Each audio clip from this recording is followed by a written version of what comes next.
જય શ્રી રામ ભક્તજનો.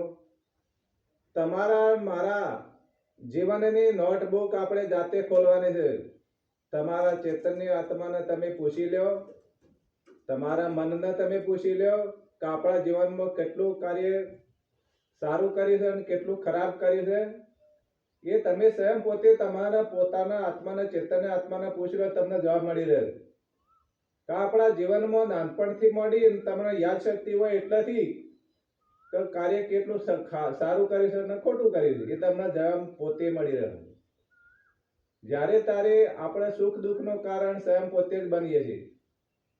કોઈ તમને બહારનો ટેકો તો મળી જાય, તમને એ સુખી થવા માટે ટેકો આપશે, સાથે આપશે એવો કોઈ વ્યક્તિ હશે તો એના પાસે આપવા પડે. આપણે એ વ્યવહારની દ્રષ્ટિએ આપણે લીધું હોય એ પાછું આપવું પડે, કલ્પ્યું હોય એ કરવું પડે. પણ તમારા જીવનમાં સુખ દુઃખનું કારણ તમે પોતે સ્વયં જાણી શકો છો. કારણ કે આપણે મનથી જે કર્યું છે એ તમે પોતે જાણો છો. અને કર્મ ઇન્દ્રિયોથી જે કોઈ ચોરી કરી હોય, કોઈ સારું કર્યું હોય, કોઈ ખોટું કર્યું હોય, આ કર્મ હાથે પગથી ઓખેથી એ દુનિયા જોઈ શકે છે, બીજા લોકો જોઈ શકે છે. પણ તમારા મનની ચોરી જે કોઈને કરી હોય મનથી, એ સ્વયં તમે પોતે જાણો છો. મનથી ચોરી થાય ને એ મહાન ભયંકર છે.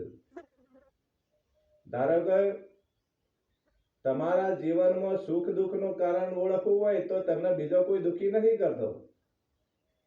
પણ તમારા જીવનમાં ભગવાનનું નામ લઈને બેસી તમારે જાતે અનુભવ કરજો અને તમે જાતે મનને પૂછજો, ચેતનને આત્માને પૂછજો કે આપણે શું કર્યું છે શું નથી કર્યું.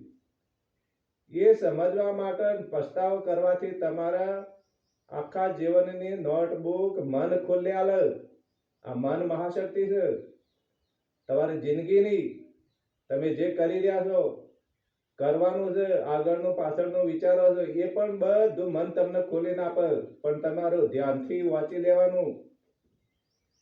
એટલે પૂર્વજન્મનું કર્મ પણ તમને મન બતાવે, પણ આપણને એ સંકેત મળતા નથી. બતાવે તો ખરું જ છે પણ એ ના જાણી શકો તો કોઈ ના. પણ હાલની પરિસ્થિતિમાં, હાલના વર્તમાનમાં તમે જીવતા હોય એ તમે મનને પૂછી લ્યો તો ચેતન્ય આત્મા છે ને એ તમને એક વખત કોઈ પણ ખરાબ કાર્ય કરતા જતા હોય ને તો એ વખત તમને ના પાડે કે ના ખરાબ ના કરે. પણ એના ઉપરવટ થઈ અને વળી મન બુદ્ધિને પૂછે, બુદ્ધિ ના પાડે તો મન કહે ના જાવું જ છે. એવી રીતે તમારા જીવનની નોટબુક જાતે ખોલો અને જાતે પસ્તાવો કરો તો ભગવાન તમને માફ કરશે.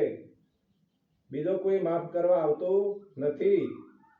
સ્વયં પોતે જ તમે પરમાત્માને નમી લ્યો અને તમારા જીવનની કહાની તમે વાંચી સંભળાવો તો ચૈતન્ય આત્મા તમને માફ કરશે.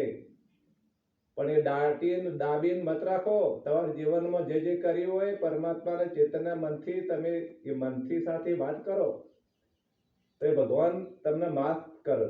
કારણ કે આપણામાં જોવા વાળું બધું જ છે, પરમાત્મા છે. લોઢાની કોઠી પૂર્યા હોય તો એ તમને જોઈ રહ્યા છે કોઈ કેવું કરો છો કેવું નથી કરતા. એ માટે જીવનની સંઘર્ષ કરવો ના કરવો તમારા હાથની વાત છે. સુધરવું ના સુધરવું એ તમારા હાથની વાત છે. પણ તમારા જીવનની નોટબુક તો ખોલીને એક વખત તો વિચાર કરી લો ભાઈ.